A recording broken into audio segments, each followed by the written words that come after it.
Welcome to ScienceCover.com. In this session, we will look at Ohm's Law. We will focus on what we mean when we talk about Ohm's Law, how we can find the resistance using an IV graph, and the different IV graphs for different components. Let's start by answering the recall questions on the Do Know task. Pause the video and attempt the Do Know task. Continue when ready.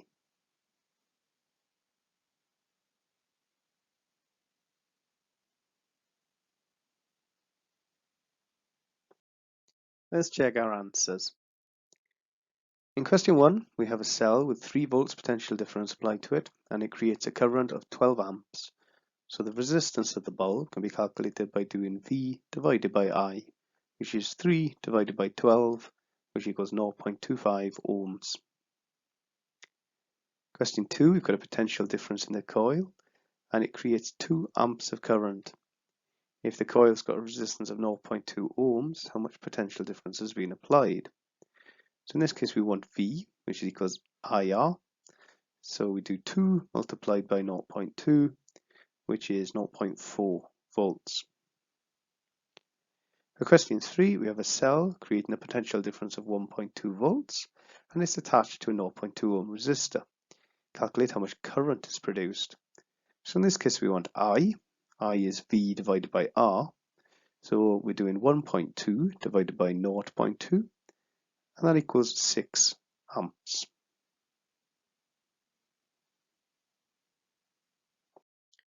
Let's first look at what is meant by Ohm's law.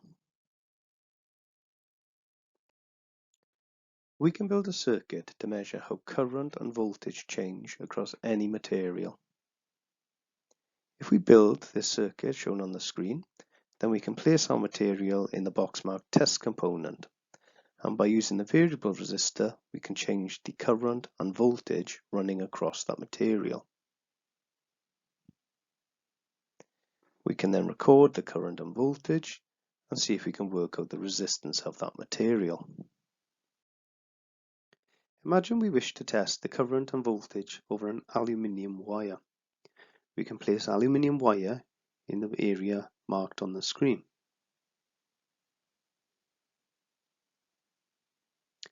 This shows an example of the type of results we could expect. As you can see from the results, as the voltage is increased, the current also increases.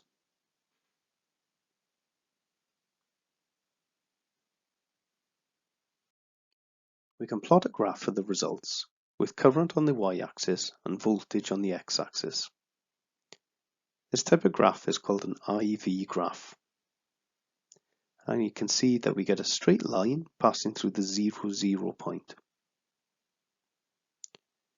This tells me that voltage is directly proportional to current. Directly proportional means that whatever I do to the x-axis should also happen or be mimicked by the y-axis.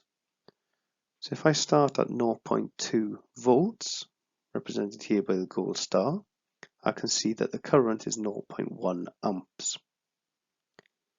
If we double the voltage to 0.4 volts, then we also find that the current doubles to 0.2 amps. Whereas if I treble the voltage and go from 0.2 to 0.6 volts, then I find the current also trebles, going from 0.1 to 0.3 amps. So whatever I do to the voltage also is mimicked by the current. So the voltage is directly proportional to the current. This statement is what we mean when we say Ohm's law, that the current is directly proportional to the voltage.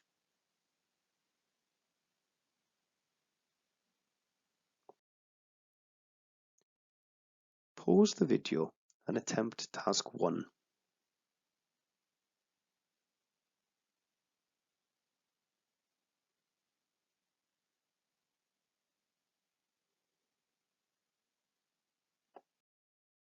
Let's check our answers to task 1.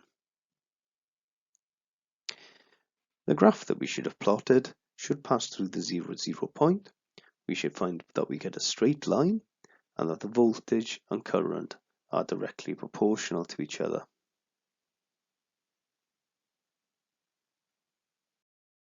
We also have to complete the statement.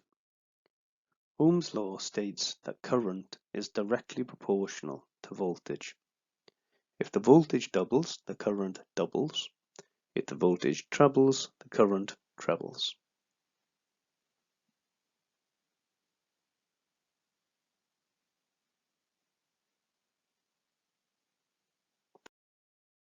The resistance of a material can be found by dividing the voltage by the current. But on our graph, current is on the y-axis and voltage is on the x-axis.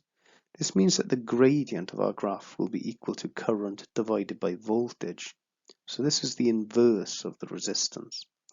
And that means that I can find the resistance by working out the gradient and then doing 1 divided by that gradient. To find the gradient of the graph, use the line of best fit and create a right angled triangle.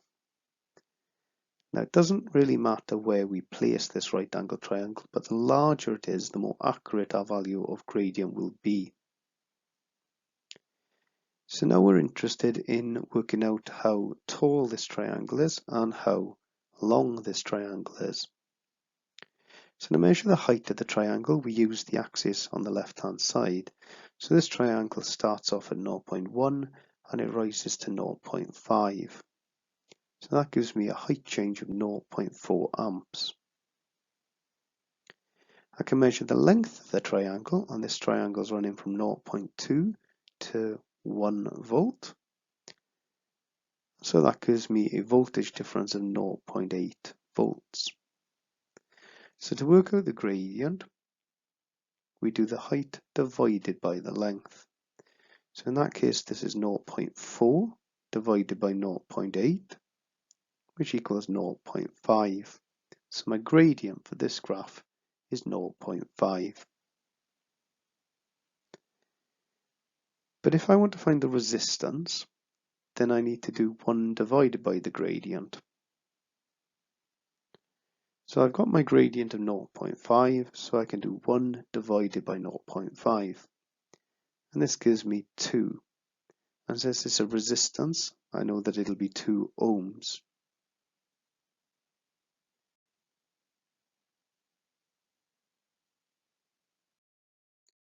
Now pause the video and attempt task 2.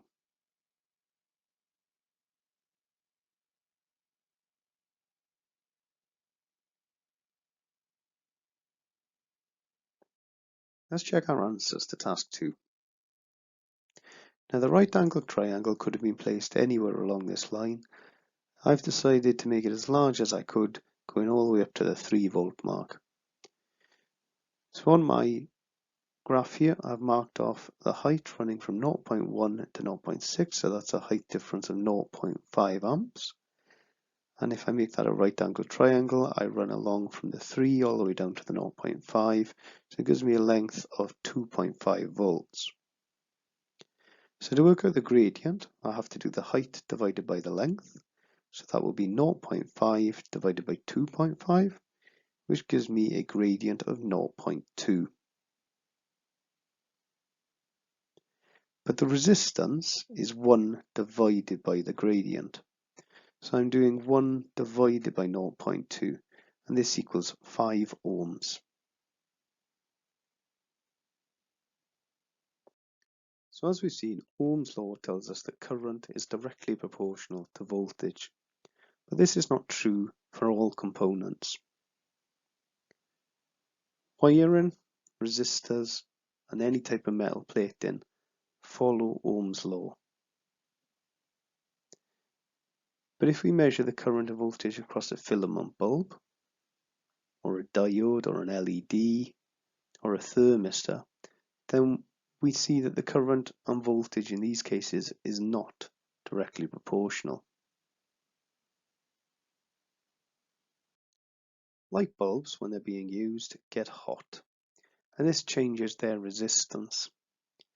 This is why they don't follow Ohm's law, whereas a thermistor changes its resistance as the temperature increases or decreases, and that means that it also doesn't follow Ohm's law as the temperature varies. So we need to include this idea about temperature in our Ohm's law description. So we can now say current is directly proportional to voltage when the temperature is kept constant.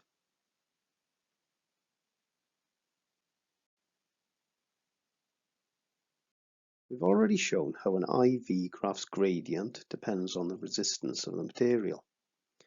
And so for an ohmic conductor at a constant temperature, the resistance stays constant throughout, so we get a straight line. So for wires or resistors, a high resistance should give us a high gradient and a steep line, whereas a lower resistance would give us a low gradient and therefore a shallow line. But with a filament bulb, as we get to higher voltages, the bulb starts getting warm, and this increases the resistance. So we don't see a straight line. Instead, we see a curved line.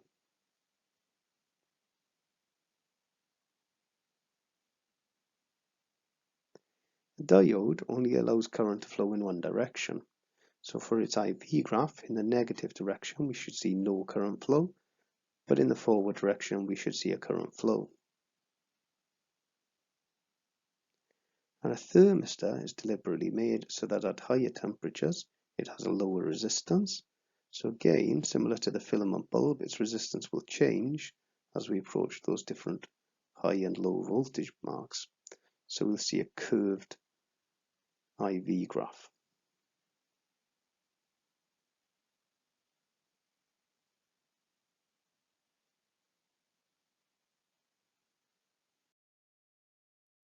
Now pause the video and complete task 3.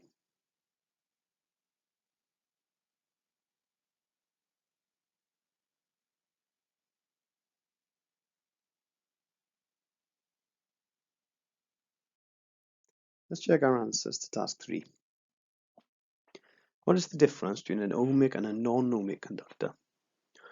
Ohmic conductors, the current will be directly proportional to the voltage, whereas for a non-ohmic conductor, the current is not directly proportional to the voltage. Why does a filament lamp not follow Ohm's law even though the filament is made from a metal? This is because when the bulb gets hot, the heat changes the resistance in the wire, causing a higher resistance.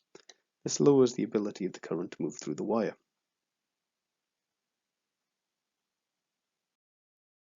We then had to draw the IV graphs for the different components. So for the filament bulb, as we approach higher voltages, we have smaller changes in current. For the diode, we wanted to show that there's no current flow in the reverse direction, but there is a current flow in the positive direction. And for the thermistor, at the higher voltages, we get larger current changes.